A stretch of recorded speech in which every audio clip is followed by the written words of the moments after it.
So I want to talk to you about a very important concept called doing a detailed letter of intent when you make an offer to purchase a business. So um, a letter of intent is basically a non-binding written agreement that outlines the major points of the transaction you're trying to get into. And it's going to cover, here's how much I'm paying for the company, here's how much is going to be cash, here's how much is going to be third party financing, here's how much is going to be seller financing, here's the terms of the non-compete agreement that I want, here's the assets that I'm specifically buying from you, here's the things I'm not buying from you.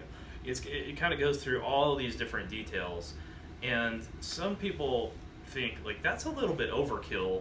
Why are you talking about so many things in just a letter of intent before before you've done due diligence, before you've fully uh, drafted all the final purchase contracts? The reason for that is if you do a good, thorough letter of intent that covers all the bases right up front with your offer, then you're gonna basically prevent lawyers from taking over your deal down the road.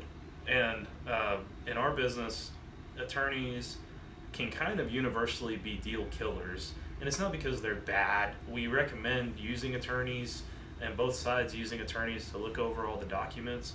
But the more you leave out of the letter of intent, the more the attorneys are going to want to negotiate. So if you forget some of these big elements, like the non-compete agreement, or like basis of the reps and warranty section, or any of these kind of big things that can change substantially or materially the deal, then the attorney for you is going to be like, oh, I see the letter of intent and that's all good, but we didn't talk about this part, so we want it to be like this. And they're going to tell you the way they want to word it is going to be completely slanted in your favor. And then the buyer's attorney, or the buyer or the seller, whoever's on the other side, their attorney is going to be like, whoa, we think it should be the complete opposite of that. So we don't want my client to have any risk. We want it to be all on your party. And if you haven't covered some of these bases in the letter of intent, then you can get into what I call legal ping pong, where the documents are flying back and forth and you start running up thousands and thousands of dollars of attorney's fees. I see attorney's fees ranging from two or three hundreds up to I had a client last month that had an attorney that's $835 per hour. So that's a lot of money.